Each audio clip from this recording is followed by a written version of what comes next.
Bonjour à tous et à toutes et bienvenue sur Star Wars Paris pour cette nouvelle review de Black Series 6 pouces de chez Hasbro avec aujourd'hui Darth Vader, une figurine de la ligne bleue sortie en 2014 et elle porte le numéro 2. Allez, c'est parti pour un déballage immédiat et bien ça m'a l'air pas mal. Bon, on voit tout de suite que c'est pas du accurate, bon c'est pas on va dire de la copie conforme du film, mais je pense que c'est assez sympa. On regarde ça ensemble. Un overview rapide de Darth Vader, donc une figurine assez sympathique. Pas mal de détails évidemment, c'est une Black Series. On va voir ça, mais donc la cape en tissu, sous la cape, donc les vêtements également en tissu. Bon, je bloque sur 2 ou 3 détails de la figurine. On va les découvrir un peu plus loin, mais je trouve que c'est assez intéressant encore une fois. Commençons par le plastron central et sa box. On voit que les détails sont présents. Je ne vais pas vous détailler tous les éléments et vous dire à quoi ça correspond car je n'en ai aucune idée. Laissez-moi un commentaire si vous le désirez, mais on voit que c'est bien réalisé. Le tout est fait d'une pièce, c'est collé bien sûr à la figurine, vous ne pouvez pas l'enlever.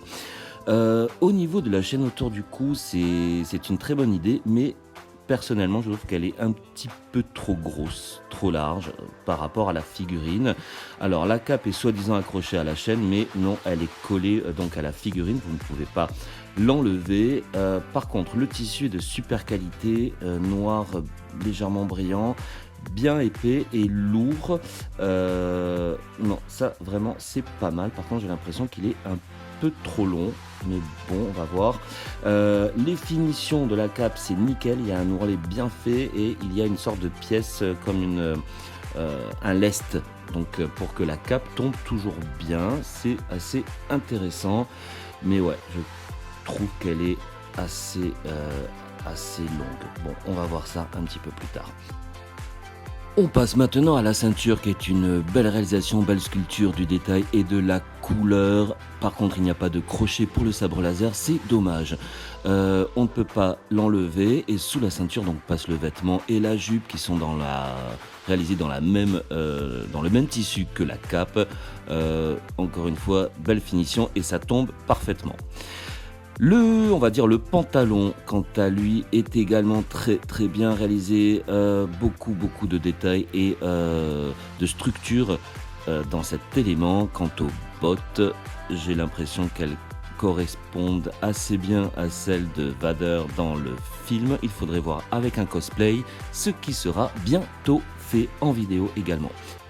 La pièce de protection de l'entrejambe est également bien réalisée dans un plastique plus mat. Quant au bras, encore une fois, belle sculpture, la même que celle du pantalon, donc beaucoup de détails. Les mains sont bien sculptées, à droite pour le sabre et à gauche par contre une pose différente, peut-être pour le sabre ou pour l'utilisation des pouvoirs de la force. C'est encore une fois assez intéressant. On continue avec la tête et le casque. Alors le casque, belle réalisation, mais évidemment ça ne correspond pas exactement à celui du Seigneur Sith et loin de là. N'oublions pas que c'est une figurine. Les lentilles sont réalisées dans un rouge brun, ça c'est pas mal. Voilà, il manque pas mal de détails et également au niveau des dimensions. Voilà, c'est ce à quoi je bloquais au début de la vidéo. Par contre, le dôme peut s'enlever, donc ça c'est un détail assez intéressant et sympa. On se retrouve donc avec le masque et l'arrière du crâne abîmé et brûlé d'Anakin Skywalker. On voit un peu plus de détails sur le masque et vous pouvez également le retirer pour découvrir le vrai visage de Vader. Une excellente réalisation pour ce visage brûlé, abîmé et plein de cicatrices. On reconnaît, entre guillemets, l'acteur Sebastian Shaw qui joue Vader dans cette scène mythique où Luke Skywalker enlève le masque de son père. Regardez les détails qui ont été apportés à cette réalisation. Ok, le masque et le casque ne sont pas du tout accurate, mais je trouve que le visage sauve carrément la figurine et je la présenterai en étagère ou dans les vitrines sans casque. Regardons encore une fois de plus près le masque. Je trouve que ce qui est sympa, eh bien, ce sont les détails cachés qui ont été apportés à l'intérieur du masque, donc les connectiques et tous les petits éléments. Voilà, c'est des détails qui apportent un plus à cette réalisation. Et c'est parti pour les articulations avec une tête qui pivote à gauche et à droite parfaitement, carrément à 360 degrés, vers l'avant quasiment pas, et rien vers l'arrière également, c'est dû évidemment au casque, de l'alignement très léger gauche-droite. On enlève le casque, on va voir, allez, c'est un petit peu mieux, mais les articulations sont très légères. Les bras pivotent parfaitement à 360 degrés, ouais, peu vers le haut. Ouais, c'est pas évident. Au niveau du coude, c'est parfait, double articulation. Et les mains, 360 degrés haut et bas.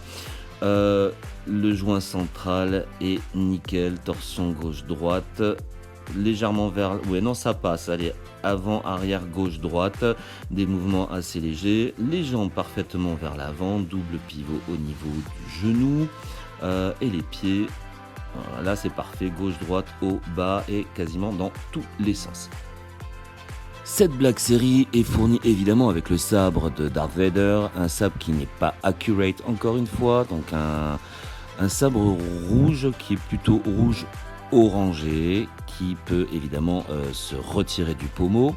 Le pommeau quant à lui est, j'ai l'impression, plus petit que ce qu'il devrait être, et voilà, encore une fois, c'est une interprétation. Par contre, il le tient parfaitement dans les deux mains de la figurine. En ce qui concerne la taille, une comparaison au hasard avec d'autres Black Series, DJ, un Death Trooper et Lando Calrissian, que vous pouvez bien évidemment trouver en review sur la chaîne. On voit quand même que les proportions de Vader ont été respectées, il est quand même plus grand et imposant que les autres figurines de la gamme. Alors, amis fans et collectionneurs de Black Series, que pensez-vous de ce Darth Vader? Un must-have ou pas? Une cape un peu trop longue, des détails, un masque et un casque qui ne correspondent pas vraiment, un sabre laser un peu trop court et une figurine pas vraiment accurate. Mais je trouve que c'est quand même une très belle Black Series, notamment au niveau du visage et des détails qui relèvent vraiment le tout. Je ne sais donc pas si c'est un must-have ou pas, mais en tout cas, c'est une figurine que je vous recommande fortement car c'est une très belle réalisation. Je ferai bientôt une vidéo sur la lignée des Skywalker en Black Series évidemment, mais d'ici là, je vous souhaite un très bel été. Si vous avez apprécié cette review, n'hésitez pas à liker la vidéo et à vous abonner à la chaîne pour me soutenir. Prenez bien soin de vous et que la force soit avec vous pour toujours.